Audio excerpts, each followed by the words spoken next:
ਮਿਜ਼ੋਰਮ ਵਿੱਚ ਆਜ਼ਾਦੀ ਤੋਂ ਬਾਅਦ ਰੇਲਵੇ ਲਾਈਨ ਵਿਛਾਈ ਗਈ ਹੈ ਤੇ ਇੱਥੇ ਦੇ ਲੋਕਾਂ ਨੂੰ ਪਹਿਲੀ ਵਾਰ ਰੇਲ ਲਾਈਨ ਦੀ ਸੌਗਾਤ ਮਿਲੀ ਹੈ।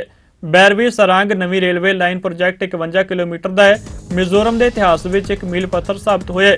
ਇਸ ਪ੍ਰੋਜੈਕਟ ਦੇ ਪੂਰਾ ਹੋਣ ਦੇ ਨਾਲ ਮਿਜ਼ੋਰਮ ਦੀ ਰਾਜਧਾਨੀ ਆਈਜ਼ੋਲ ਪਹਿਲੀ ਵਾਰ ਸਿੱਧੇ ਤੌਰ ਤੇ ਭਾਰਤੀ ਰੇਲ ਨੈਟਵਰਕ ਨਾਲ ਜੁੜ ਗਈ ਹੈ। ਐਕਟ ਈਸਟ ਪਾਲਿਸੀ ਦੇ ਤਹਿਤ ਤਿਆਰ ਕੀਤਾ ਗਿਆ ਪ੍ਰੋਜੈਕਟ ਤਰੱਕੀ ਅਤੇ ਰਾਸ਼ਟਰੀ ਏਕਤਾ ਦਾ ਪ੍ਰਤੀਕ ਮੰਨਿਆ ਜਾਂਦਾ ਹੈ।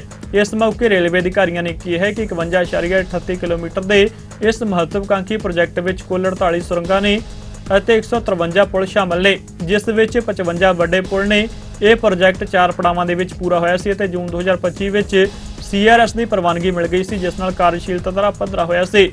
ਇਸ ਪ੍ਰਾਪਤੀ ਨਾਲ ਮਿਜ਼ੋਰਮ ਚੌਥਾ ਉੱਤਰ ਪੂਰਬੀ ਰਾਜ ਬਣ ਗਿਆ, ਜਿਸ ਦੀ ਰਾਜਧਾਨੀ ਸਿੱਧੇ ਤੌਰ ਤੇ ਭਾਰਤੀ ਰੇਲਵੇ ਨੈਟਵਰਕ ਦੇ ਨਾਲ ਜੁੜੀ ਹੋਈ ਹੈ। नॉर्थ ईस्ट ਹੁਣ ਜਿਹੜਾ ਹੈ ਉਹ ਜੁੜ ਗਿਆ ਹੈ ਭਾਰਤੀ ਰੇਲਵੇ ਦੇ ਨਾਲ ਤੇ ਇਹ ਜਿਹੜਾ प्रोजेक्ट है बैरवी सैरंग प्रोजेक्ट, इसके बारे में आप थोड़ा सा कुछ बता सकते हैं क्या? जी, ये जो प्रोजेक्ट है बैरवी से सायराम, ये 51.38 किलोमीटर का एक प्रोजेक्ट है जो कि मिज़ोरम की जो राजधानी है आइजॉल, उसको भारतीय रेलवे की जो मुख्य धारा से वो जोड़ती है। और ये जो पूरा प्रोजेक्ट है ये पूरे पहाड़ों के बीच में, जैसे हम जानते हैं मिज़ोरम एक बॉर्डर स्टेट है और यहाँ दुर्गम पहाड़ और भौगोलिक परिस्थिति इस प्रकार की है कि यहाँ पे काफ़ी चुनौतीपूर्ण होता है एक रेलवे लाइन बन पाना।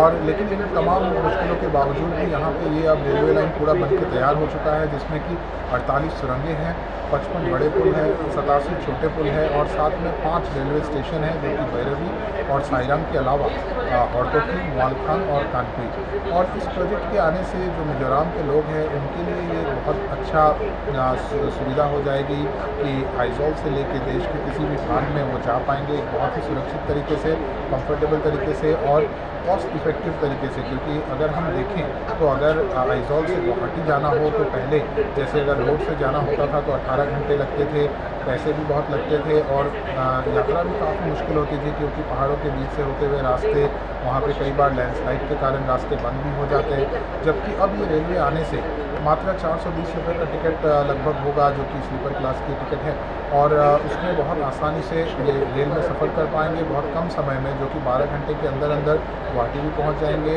और बहुत सुरक्षित और कंफर्टेबल तरीके से वो सफ़र कर पाएंगे। थोड़ा सा इस प्रोजेक्ट की लागत के बारे में और इसमें कितना समय लगेगा इस बारे में? जी, ये प्रोजेक्ट का जो शिलान्यास किया गया था ये सन 2014 में माननीय प्रधानमंत्री श्री नरेंद्र मोदी जी ने किया था और अब ये 11 साल लगे इस प्रोजेक्ट को कंप्लीट होने में और आखिरकार ये 2025 में जाके अभी संपूर्ण रूप से ये पूरा हो चुका है और बहुत जल्दी ही सितंबर के महीने में यहाँ से रेल परिचालन भी शुरू हो जाएगी। और यहाँ के लोग साथ ही साथ जो देश के अलग अलग भागों से जो लोग आएंगे, जो यहाँ की प्राकृतिक सौंदर्य का आनंद उठा पाएंगे, उन सभियों के लिए रेल यात्रा काफ़ी सुगम हो जाएगी। ने बताया कि इसमें जो लोगों के आने जाने के खर्च में काफ़ी कटौती होगी, समय की कितनी बचत होगी? जी, समय भी यहाँ पे अगर हम देखें कि यहाँ से अगर हम जो सबसे बड़ा शहर है सिलचर, वहाँ तक अगर जाना हो तो बाई रोड आपको करीब 7 घंटे लगते हैं, जो कि अब रेल के आने से मात्र 3 घंटे में हो पाएगी। साथ ही सिमिलरली अगर हम देखें यहाँ से गुवाहाटी, जो कि 18 घंटे जैसे लगते हैं, अब 12 घंटे ही लगेंगे। और समय से भी ज़्यादा जो एक रिलायबल जो सोर्स ऑफ ट्रांसपोर्ट है कि एक बार बैठ गए और निश्चिंत रूप से हम पहुँच गए, वो सबसे बड़ी बात है। क्योंकि रोड में कई बार रास्ते ख़राब रहते हैं, आप निकलते भी हो तो आप ये नहीं जानते कि आप समय पर पहुँचोगे कि नहीं, या फिर हो सकता है कहीं रुकना पड़ जाए, तो वो सारी समस्याओं से अभी मुक्ति मिलती है। पहाड़ियों में रेल लाइन को लाना अपने आप में बहुत बड़ी चुनौती है, तो इस प्रोजेक्ट को पूरा करने में आपको क्या क्या मुश्किलों का सामना करना है? जी, ये प्रोजेक्ट का अगर हम पूरा जो क्षेत्र देखें, ये पूर्वोत्तर पूरे राज्यों में ही सबसे ज़्यादा तो यहाँ पे बारिश बहुत ज़्यादा होती है। साल में करीब 7-8 महीने यहाँ पे बारिश रहती है, तो काम करने का समय सीमा जो है वो भी बहुत लिमिटेड होता है। साथ ही साथ यहाँ पे कनेक्टिविटी की समस्या के कारण चीज़ों को यहाँ पे लाना, जैसे कि जो कंस्ट्रक्शन मटेरियल है, चाहे सीमेंट हो चाहे स्टील हो, यहाँ पे लोकली मिलता नहीं है।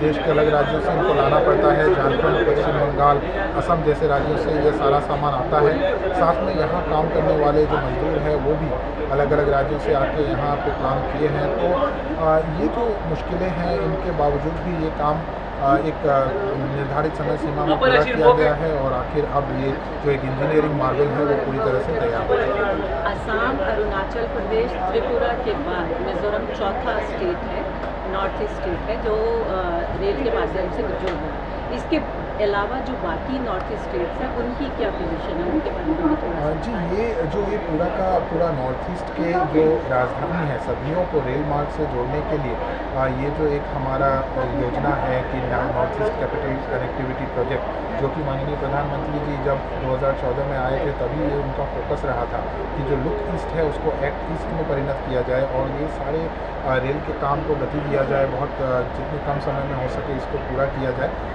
और इसी के तहत असम के बाद अरुणाचल प्रदेश की राजधानी ईटानगर रेलवे से जुड़ गई थी 2014 में, त्रिपुरा की राजधानी अगरतला और साथ ही साथ सबरूम तक लाइन कंप्लीट हो चुका है और अब ये चौथा राज्य बन चुका है मिजोरम, जिसकी राजधानी आइजॉल कनेक्ट हो गई।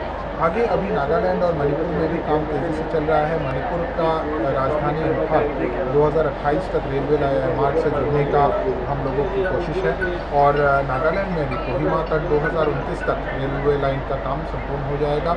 सिक्किम में भी जो सेवोक रेलवे प्रोजेक्ट है वो भी तेज़ी से आगे बढ़ रही है और 2027 तक वो भी कंप्लीट हो जाएगा।